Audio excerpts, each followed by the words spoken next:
Boleh. Assalamualaikum warahmatullahi wabarakatuh. Oke.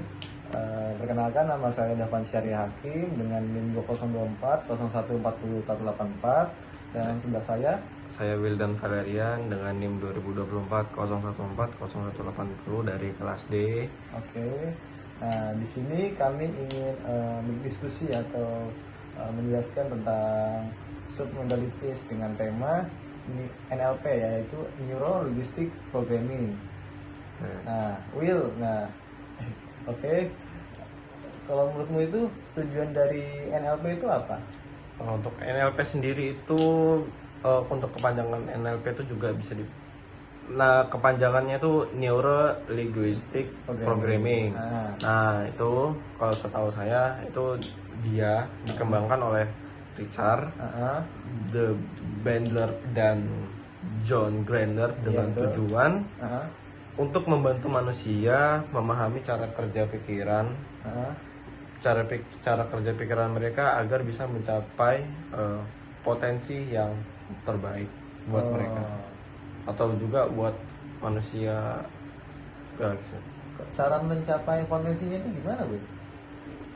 Cara mencapai potensinya itu kita juga harus kayak mencatat, memahami pembahasan orang di sekitar. Kalau misalnya ada yang membahas sesuatu, kita dengerin. Ketika waktu ditanya orang tersebut, kita bisa menjawab pertanyaan tersebut sesuai dengan materi yang sudah mereka bacakan atau sampaikan ke para pendengar.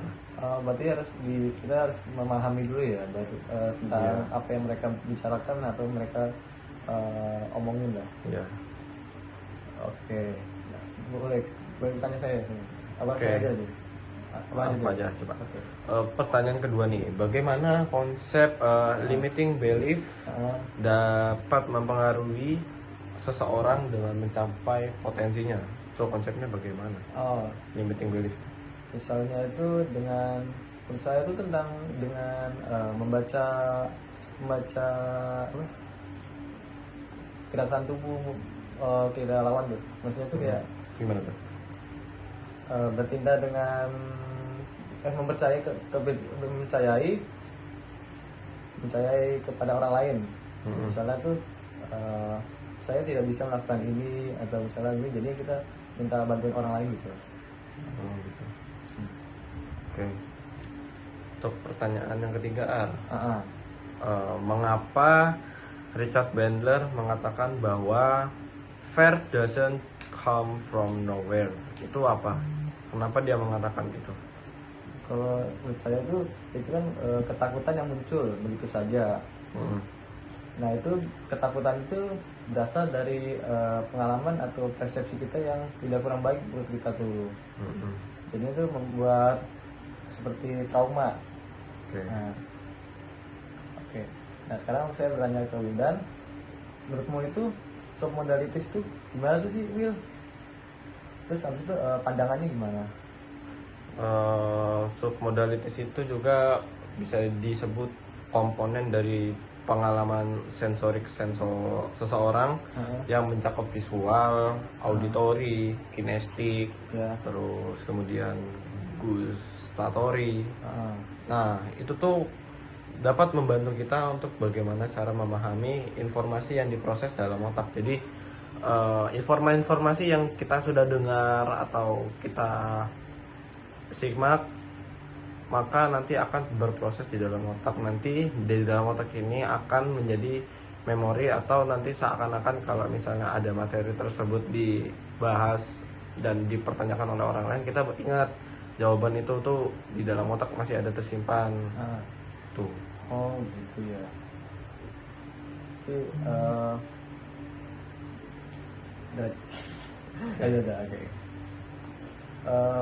Perbedaan, menurutmu itu perbedaan mengejar impian dan mewujudkan impian itu apa, Wil? Perbedaannya itu secara mendasar lah.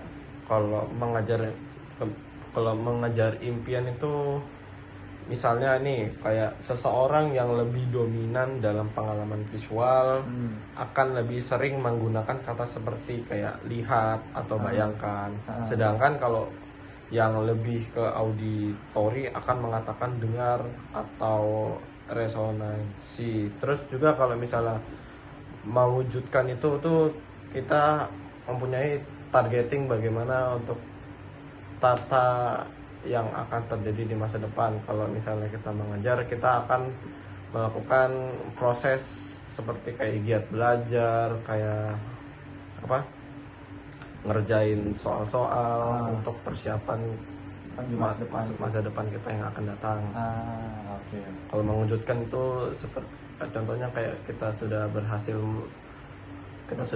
melakukannya dan kita mewujudkannya dan kita menyampaikannya kepada orang-orang lain bahwa kita sudah melaksanakan impian yang sudah kita kejar dan kita wujudkan kepada orang lain. Ya. Berarti seperti kayak kita bekerja keras untuk misalnya untuk mencapai cita-cita kita gitu. Ya. Oke. Nah, kita tuh di sini ingin memberi contoh nih, kayak misalnya ada seseorang main judi online, tapi kita asumsikan ini Wildan yang main judi online. Nah, saya sebagai konsultannya. Ini sebagai contoh ya. Kita sebagai contoh aja nih. Nih, Will, kamu masih biasa main judi online ya?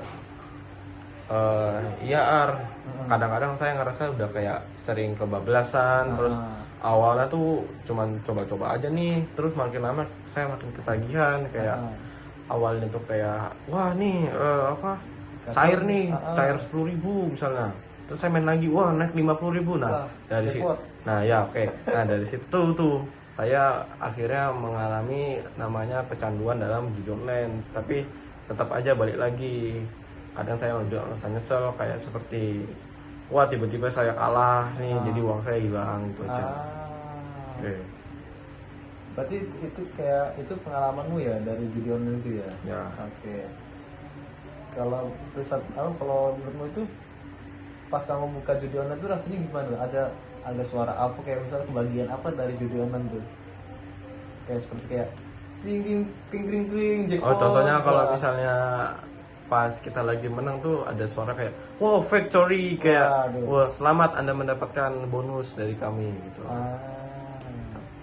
Dan itu keren kayak menang terus dia. Ya, tapi padahal dalam sisi lain kalau misalnya pun kalah uang kita tetap menghilang begitu aja. Iya sih. Dan dari sisi negatifnya juga kalau misalnya kita sering begitu dapat menghilangkan semua harta. Betul. Tidak ada hasilnya. Nah, kalau misalnya kamu pas buka judi online nih, itu rasanya tuh gimana tuh?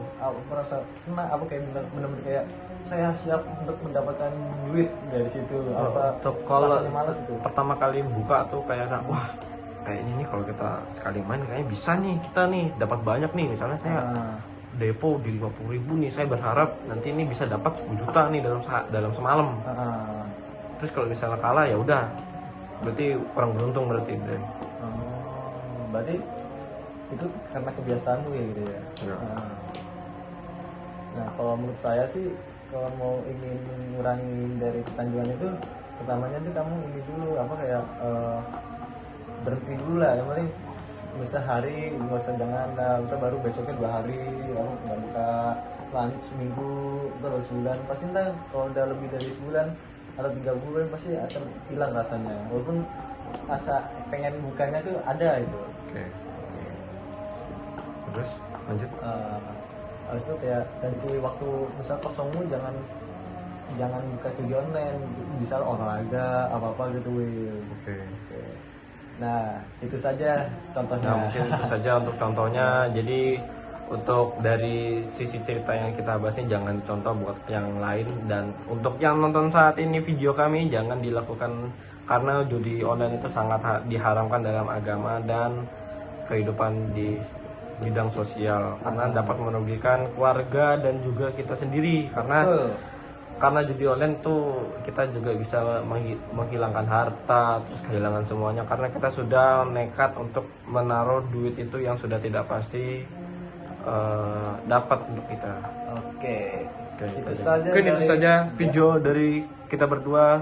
Mohon maaf jika ada pembahasan yang mungkin kurang meyakinkan dan agak sedikit negatif karena membahas tentang judi online, karena itu cuma hanya contoh, jangan, tidak boleh dipraktekkan langsung di rumah. Oke. Oke, itu saja. Assalamualaikum warahmatullahi wabarakatuh. See you next See you video. next video. Asik.